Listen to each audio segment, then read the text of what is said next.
It is very difficult to sit in front of you today and make videos about a team that just got eliminated from the NFL playoffs after owning the first seed for most of the year to going home by getting bounced out by a rookie quarterback. But that's what I'm here to do. Is have those tough conversations and start talking. If I want to be the best, I got to be able to endure. Jared Goff. Can the Detroit Lions win it all with Jared Goff? I already know that you guys are typing away in the comment section. And I don't have the answer to that. I have what I believe. But do I have the actual answer? I don't. One thing I do know is that there was a quarterback that was here for 12 years and he couldn't win a playoff game. Yet we get Jared Goff. He's here for 4, and he's done multiple things that other quarterback couldn't do. But here's what I want to talk about. And I need you to answer this in the comment section. I am about accountability. I don't care if you're black or you're white. I am not hating on my own people. I'm not hating on others. I am just stating what I believe. And the question that I have is this for you guys. And when I say my own people, I'm talking about black people. All right? I'm not, because I get that mess in the comment section. Y'all are all my people. All right? But here's what I want to know. Why is it that we blame Jared Goff for his performance yesterday? And in that blame, which is okay, you blame he had a miserable, atrocious performance. It was a case of him trying to do too much. But why don't we ever say, well, why don't we ever blame the man who brought him here? I don't understand that. Help me understand why Jared Goff gets 100% of the blame when the guy that brought him here and paid him gets no blame at all for doing those things. I refuse to turn my back on Jared Goff. I am not turning my back on Brad Holmes. I am holding him accountable. Now, if holding Jared Goff accountable is you drafting a rookie quarterback who has mobility, you go right ahead and do that. You go right ahead. You want to draft a quarterback who can, I thought you did that with Hendon Hooker. So why don't you give him an actual chance next season? If that's what you really think. What I don't understand, and don't get it, listen, don't get it twisted. Jared Goff was miserable yesterday. I think that we give him so much more flack for his failures than we do anybody else on the team. I'm trying to understand that. I really am. And listen, I got a special Jared Goff. To me, I want to see this guy win more than anything else. I want to see him win. He gets traded. Our old quarterback wins a Super Bowl with his team. And the narrative is because he couldn't do it. And then we lost that game somewhat because of Goff. And the reason I say somewhat is because the defense played a big part in that game. See, what it seems like we like to do is forget that Jared Goff was part and was in control of a historic offense, the number 1 offense in the National Football League for the majority of the season. He has a bad game in a bad situation, and now he's nothing. I don't understand that.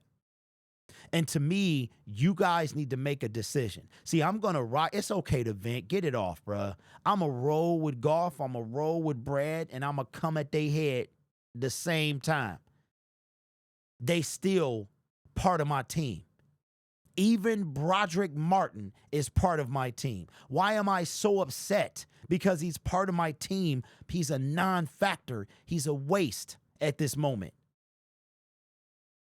I'm mad. If he didn't play for my team, I would not care. But I care because he plays for my team. So Brad Holmes, I got you. I got his back. But I'm also going to keep it real as well. This is just as much on Brad Holmes as it is on Jared Goff. Because Brad Holmes, he could have signed Lamar Jackson in free agency. I know y'all would have loved that. But I think the Baltimore Ravens had a situation where they could match him. They made him some type of situation where they would have had the right to match it. So he would have never got here. But there are multiple other quarterbacks. I saw somebody in the comment section say they would take Stafford back. That's just sad. But here's why I think that you should shift your focus from Jared Goff to somewhere else. Shift it to the defensive side of the ball. If you want to be mad at JG, I understand. You want to put all the blame on him? I don't understand. Frank Ragnow said, I will ride with Jared Goff till the day I die. It's a big statement. Panay Sewell said, I don't understand why Jared Goff is getting all the blame when this is a team sport. Yet we are the ones that are saying that. My issue with Brad Holmes is the fact that for 4 years, he has not properly addressed the pass rush. That is the only complaint that you currently hear from me. It used to be that he was cheap, but we find out that he's not when it comes to people he's drafted. It took 4 years for you all to realize that Brad Holmes needs to get a pass rush. The number one offense in the league was carried by your quarterback, Jared Goff, and he has a bad game at the worst possible time, and it's all his fault. The turnovers, I have not looked. I don't know. I was sitting in the threes. I have not watched any film. I don't know. Looks like he was overthrowing people. I also remember Tim Patrick dropping a pass. The margin for error for Jared Goff is microscopic, just like it is for every other quarterback on the market. But again, I don't have to defend Jared Goff because there's nothing I can do about it. I'm just trying to talk you guys down. That's it.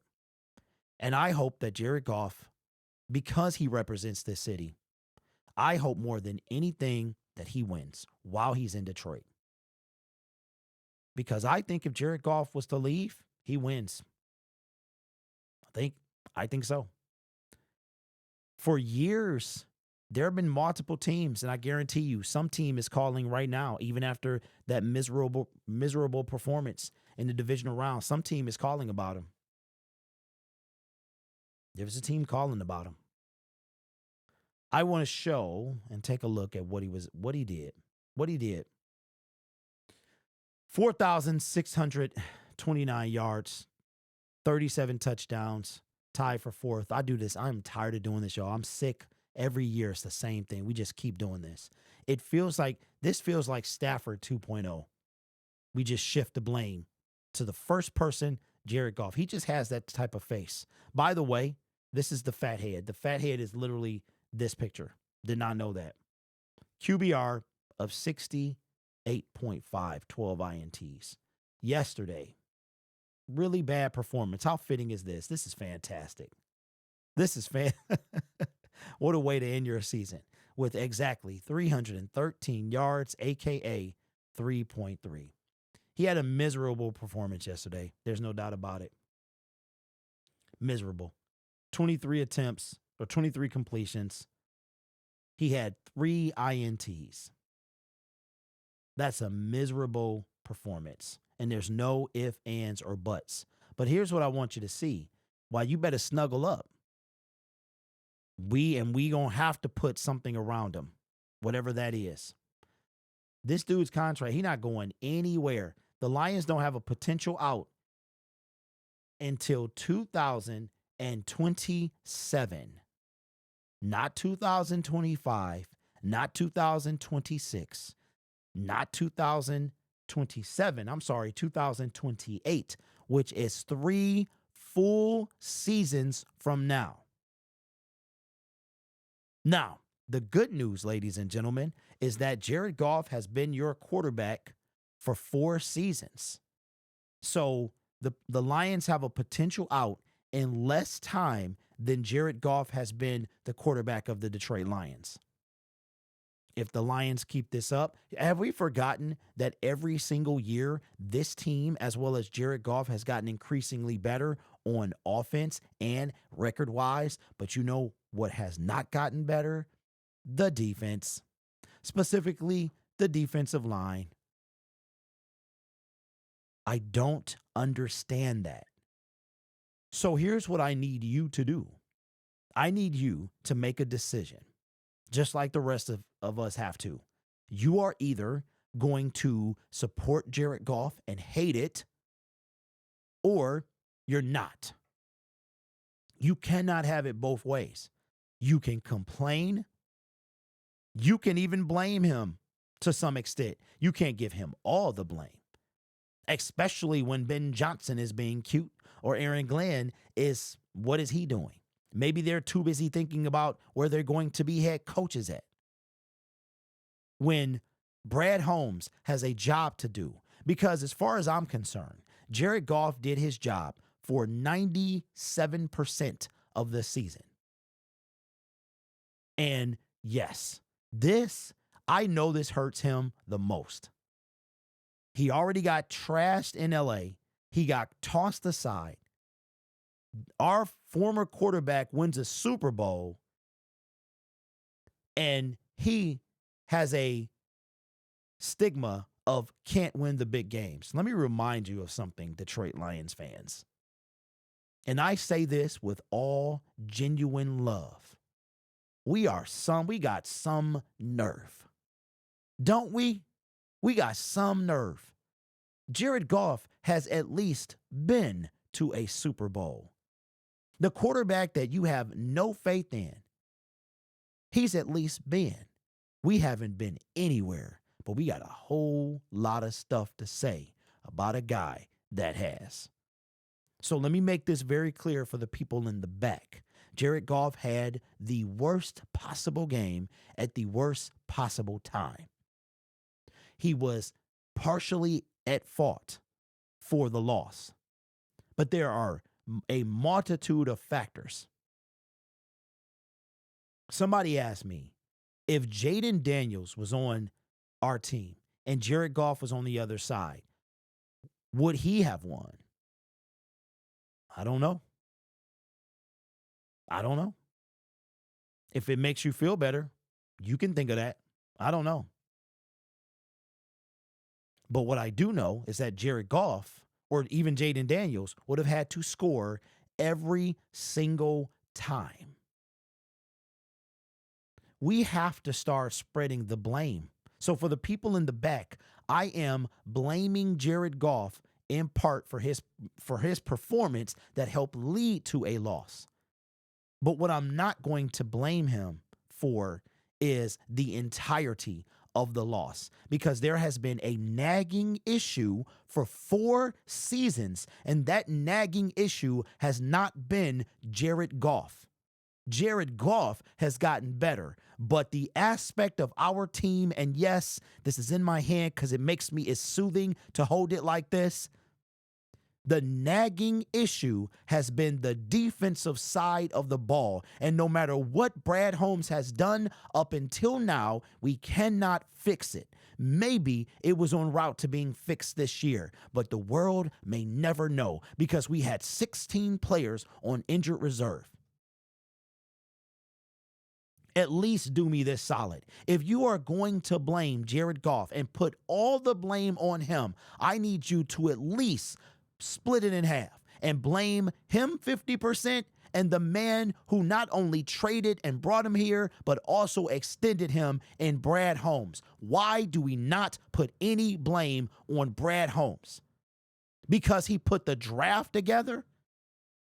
Let's not forget that Jared Goff is part of the reason we were 15-2, because the defense did very little to help that out. Defending Jared Goff is not what I'm in the business of doing, but I refuse to let all of the blame go on him in this situation, because I have literally been doing this, AKA pounding the table for somebody on that defensive line. I'm going to say this because this video has gone on way too long. Way too long.